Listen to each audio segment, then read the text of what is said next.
हरे कृष्णा। आप सभी का दिन शुभ और मंगलमय हो। इससे पहले की कथा सुनने के लिए आप सभी का बहुत बहुत धन्यवाद। आज सुनिए माघ मास महात्म्य में आगे की कथा। श्री सूत जी कहते हैं, चमत्कारपुर के समीप मृकंड नाम से प्रसिद्ध एक श्रेष्ठ द्विज थे, अर्थात ब्राह्मण थे, जो वेद वेत्ता विद्वानों में अग्रगण्य माने जाते थे। वे वानप्रस्थ आश्रम में स्थित थे। वहां उन्होंने बड़ी भारी तपस्या की थी। जिस समय वे गृहस्थ थे तभी ढलती अवस्था में उनके एक सर्वशुभ लक्षण संपन्न पुत्र हुआ था। पिता ने उसका नाम मार्कंड रखा था। वानप्रस्थी पिता के आश्रम में ही बालक का लालन पालन हुआ और वह जल्दी बढ़ गया। धीरे धीरे उसकी अवस्था 5 वर्ष की हो गई। एक दिन जब वह पिता की गोद में बैठकर खेल रहा था, उसी समय वहां कोई सामुद्रिक शास्त्र का विद्वान आया। उसने नख से लेकर शिखा तक उस बालक की ओर देखा। देखकर उसके नेत्र आश्चर्य से चकित हो गए। फिर वह किंचित मुस्कुराया। मृकंड मुनि ने उसे हंसते देखकर विनीत भाव से पूछा, हे विप्रवर, मेरे उस पुत्र को देखकर आप चकित क्यों हो गए थे और फिर हंसे क्यों? उनके बारंबार इस प्रकार पूछने पर उस श्रेष्ठ ब्राह्मण ने कहा, मुने, इस शिशु के जो लक्षण देखे जाते हैं वे अगर किसी मनुष्य के शरीर में हो तो वह अजर अमर होता है, परंतु इसमें जो एक विशेष लक्षण है उससे सूचित होता है कि आज के दिन से 6 महीने पूरे होते ही इसकी मृत्यु हो जाएगी। ऐसा जानकर आप आज से ही इसके लिए लोक परलोक में हितकर कोई कार्य कीजिए। ऐसा कहकर वह उत्तम ब्राह्मण अपने अभीष्ट दिशा को चला गया। तब मृकंड मुनि ने मन ही मन कुछ सोचकर विचार कर उचित समय से पहले ही बालक का यज्ञोपवीत संस्कार कर दिया। फिर उसे कर्तव्य का उपदेश देते हुए कहा कि बेटा, तुम जिस किसी भी ब्राह्मण को देखना उसे अवश्य ही विनय पूर्वक प्रणाम करना। इस प्रकार व्रत में स्थित हुए उस बालक के 6 महीने पूर्ण होने में केवल 3 दिन ही शेष रह गए थे। वह सदा प्रत्येक ब्राह्मण को प्रणाम करता रहा। इसी बीच में तीर्थ यात्रा परायण सप्तऋषिगण उधर आ निकले, जहां वह मेखलाधारी मार्कंड खड़ा था। उसने उन सब मुनियों को बारी बारी से प्रणाम किया और सब ने अलग अलग उसे दीर्घायु होने का आशीर्वाद दिया। फिर मुनिवर वशिष्ठ ने उस बाल ब्रह्मचारी की ओर देखते हुए कहा कि हम सब ने इस शिशु को दीर्घायु होने का आशीर्वाद तो दिया है, परंतु ये तो आज के तीसरे ही दिन अपने प्राण त्याग देगा। इसलिए हम लोगों के वचन का इस प्रकार झूठा होना कदापि उचित नहीं है। इसलिए ऐसा कोई उपाय किया जाए जिससे ये बालक चिरंजीवी हो जाए। फिर वे सभी महर्षि आपस में विचार करके इस निश्चय पर पहुंचे कि ब्रह्मा जी को छोड़कर दूसरा कोई भी इसके जीवन का उपाय नहीं है। इसलिए इस बालक को उनके आगे ले जाकर उन्हीं की आज्ञा से इसे चिरंजीवी बनाना चाहिए। ऐसा निर्णय करके तीर्थ भ्रमण का कार्य रोककर उस ब्रह्मचारी बालक को साथ लेकर वे शीघ्र ही ब्रह्मलोक में जा पहुंचे। वहां ब्रह्मा जी को प्रणाम करके वेदोक्त स्तोत्रों द्वारा उनकी स्तुति करने के बाद सभी मुनि बैठे। इसके बाद उस बालक ने भी ब्रह्मा जी को प्रणाम किया और ब्रह्मा जी ने भी उसे दीर्घायु होने का आशीर्वाद दिया। फिर ब्रह्मा जी ने सप्तऋषियों से पूछा कि तुम लोग कहाँ से और किस लिए इस समय यहाँ आए हो, और ये उत्तम व्रत धारण करने वाला बालक कौन है? तब सप्तऋषिगण कहने लगे, हे पितामह, हम लोग तीर्थ यात्रा के प्रसंग से पृथ्वी पर सबोर घूमते हुए चमत्कारपुर के समीप तक गए थे।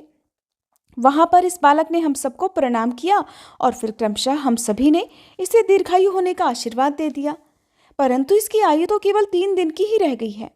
इसलिए हम बहुत लज्जित हैं और इसीलिए इस बालक को लेकर आपके पास आए हैं। यहाँ आने पर आपने भी इस बालक को दीर्घायु होने का आशीर्वाद दिया है प्रभु, इसलिए आप और हम सब लोग सत्यवादी बने रहें, इसके लिए कोई उपाय अब आप ही कीजिए। मुनियों का ये वचन सुनकर ब्रह्मा जी ने हंसते हुए कहा, ये बालक मेरे प्रसाद से वेद विद्या में प्रवीण और जरा मृत्यु से रहित होगा, इसमें संदेह नहीं है।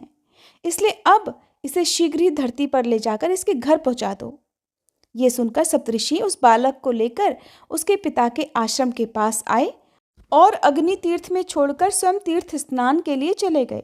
इधर पुत्र स्नेही मृकंड मुनि अपने पुत्र को आसपास ना देखकर दुखी होकर विलाप कर रहे थे। इतने में ही बालक मार्कंडेय माता पिता के निकट आ गया। उसे देखकर ब्राह्मण और ब्राह्मणी दोनों उसकी ओर दौड़े और बार बार हृदय से लगाकर पूछने लगे कि बेटा, अपनी माता सहित मुझको शोक के सागर में डालकर तुम आश्रम से कहाँ चले गए थे और अब कहाँ से आए हो? फिर कभी ऐसा मत करना। मार्कंडेय जी बोले, पिताजी, आज यहाँ मुनिलोक पधारे थे और मैंने आपकी आज्ञा का स्मरण करते हुए बारी बारी से उन सबको विनय पूर्वक प्रणाम किया और उन सभी ने मुझे दीर्घायु होने का आशीर्वाद दिया। तब उनमें से वशिष्ठ जी ने हंसकर कहा कि मुनियों, आपने जिस बालक को दीर्घायु कहा है वो तो आज से तीसरे ही दिन मृत्यु को प्राप्त होने वाला है। तब असत्य से डरे हुए उन महर्षियों ने तत्क्षण ही मुझे ब्रह्मलोक में पहुंचा दिया। वहां जाने पर मैंने ब्रह्मा जी को प्रणाम किया और तब उन्होंने भी मुझे दीर्घायु होने का आशीर्वाद दिया। तब उन मुनियों ने मुझे आशीर्वाद देने का सारा वृतांत कहा और ये अनुरोध भी किया कि हे पितामह, आपकी कृपा से ये बालक जिस प्रकार दीर्घायु हो सके वैसा प्रयास कीजिए। तब श्री ब्रह्मा जी ने मुझे अजर अमर बना दिया और तुरंत उन सप्तऋषियों के साथ घर भेज दिया। वे मुनि मुझे आश्रम के समीप छोड़कर कुंड में स्नान करके चले गए हैं। मार्कंडेय जी की ये बात सुनकर मृकंड मुनि को बड़ा हर्ष हुआ। वे तुरंत उस स्थान पर गए जहां मुनि लोग स्थित थे। उन सबको प्रणाम करके वे हाथ जोड़कर खड़े हो गए और बोले, हे मुनिवरों, आप लोगों के प्रसाद से आज मेरे कुल की वृद्धि हुई। किन्हीं आचार्यों ने ये बहुत उत्तम बात कही है कि साधु पुरुषों की सेवा करके मनुष्य तीनों लोकों में ख्याति लाभ करता है। साधुजनों का दर्शन पवित्र है क्योंकि साधु पुरुष तीर्थ स्वरूप है। तीर्थ तो कुछ समय के बाद ही फलता है, लेकिन साधु पुरुषों का समागम तुरंत ही फल देता है। इसलिए आज आप सब लोग मेरे घर अतिथि रूप से आए हैं। बताइए मैं किस प्रकार आपकी सेवा करूं? तब ऋषिगण कहने लगे, मुने, हमारे लिए तो यही करोड़ों अतिथियों के तुल्य है कि आपका अल्पायु बालक भी अमर हो गया। मृकंड ने कहा, हे मुनीश्वरों, जिसे मृत्यु ने गले से लगा लिया था, मेरे उस बालक की रक्षा करके आपने समस्त कुल का उद्धार कर दिया है। ब्रह्मघाती, शराबी, चोर और व्रत को भंग करने वाले पापी के लिए सत्पुरुषों ने प्रायश्चित बताया है, परंतु कृतघ्न के उद्धार का कोई उपाय नहीं है। इसलिए हे मुनीश्वरों, मुझ पर कृतघ्नता का दोष न आए ऐसा उपाय तो आपको अवश्य ही करना चाहिए।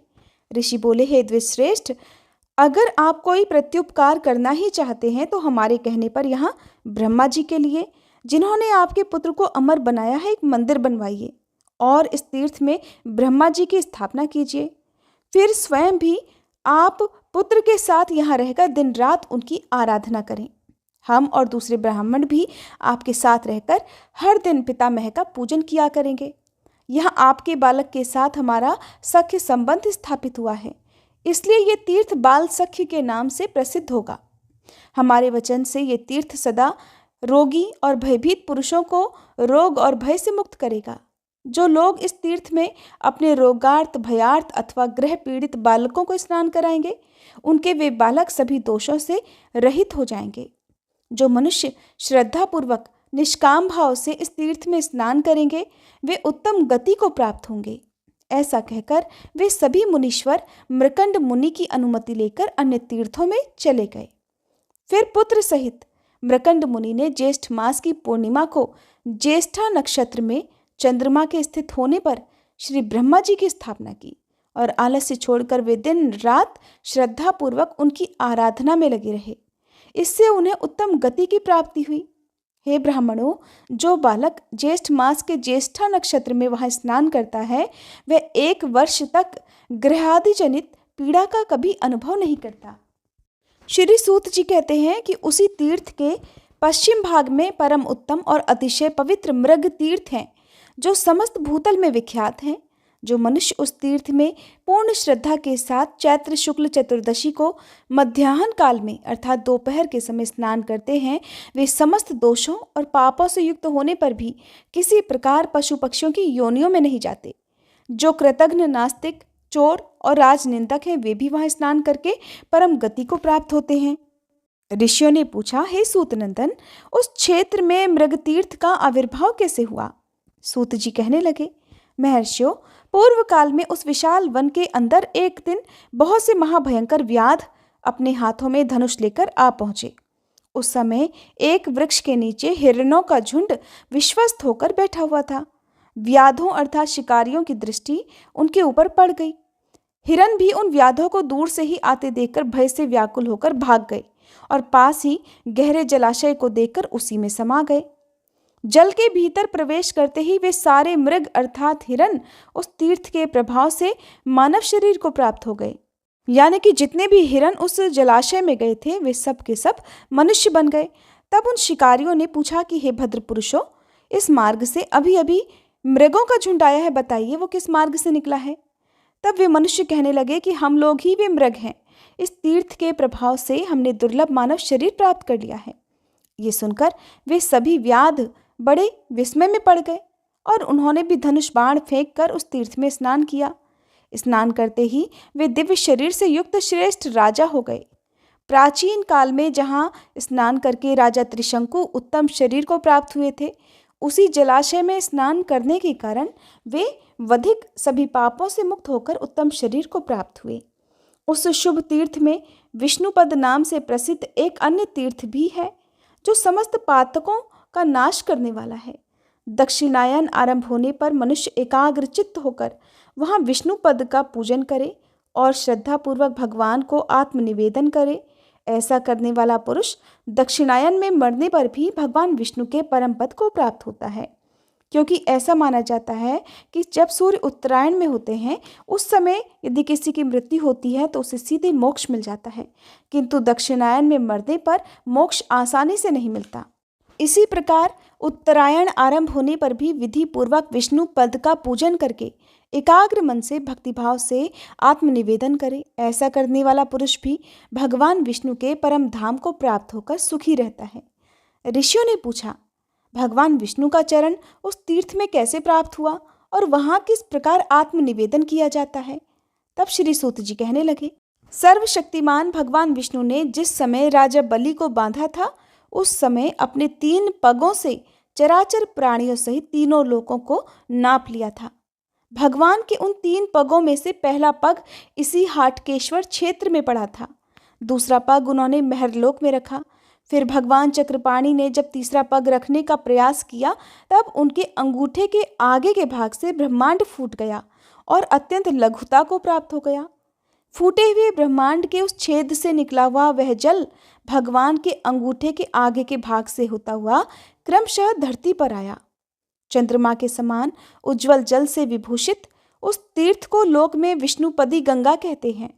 इस प्रकार उस क्षेत्र में जब भगवान विष्णु का चरण प्राप्त हुआ तब प्राणियों के सभी पापों का नाश करने वाली विष्णुपदी नामक एक नदी वहां प्रकट हुई।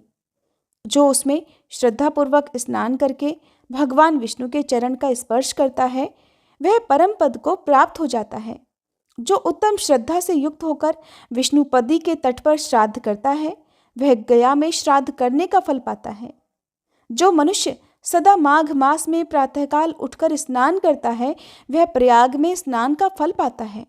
जो 1 वर्ष तक वहां निवास करके भक्ति पूर्वक उसमें स्नान करता है वह मनुष्य मोक्ष का भागी होता है। जिसकी हड्डियां अर्थात अस्थियां उस तीर्थ के जल में डाल दी जाती हैं वह परम गति को प्राप्त होता है। जो प्यास से पीड़ित होकर बिना भक्ति के भी उस तीर्थ के जल में प्रवेश करते हैं वे भी पाप मुक्त होकर शरीर का अंत होने के बाद भगवान विष्णु के जरा मृत्यु रहित परम धाम में जाते हैं। फिर जो पर्वकाल उपस्थित होने पर श्रद्धापूर्वक स्नान करके वेद के ज्ञाता श्रेष्ठ ब्राह्मणों को दान देते हैं उनके लिए क्या कहना है। इसलिए जो मनुष्य अपने कल्याण की इच्छा रखता है वह प्रयत्न पूर्वक विष्णुपदी के जल में स्नान और विष्णुपद का स्पर्श करे। दक्षिणायन अथवा उत्तरायण प्राप्त होने पर श्री विष्णुपद का पूजन करके इस मंत्र का उच्चारण करे, अर्थात हे भगवान, अगर 6 महीने के भीतर मेरी अचानक मृत्यु हो जाए तो आपके श्री चरणों में ही मुझे आश्रय मिले और मैं आपका सेवक हो जाऊं। श्री हरि से ऐसा कहकर उसके बाद ब्राह्मणों का पूजन करें और उन्हीं के साथ भोजन करें। ऐसा करने वाला पुरुष उत्तम गति को प्राप्त होता है। हरे कृष्णा। आज के अध्याय में बस इतना ही। इसके आगे की कथा आप सभी अगले अध्याय में जरूर सुनिएगा।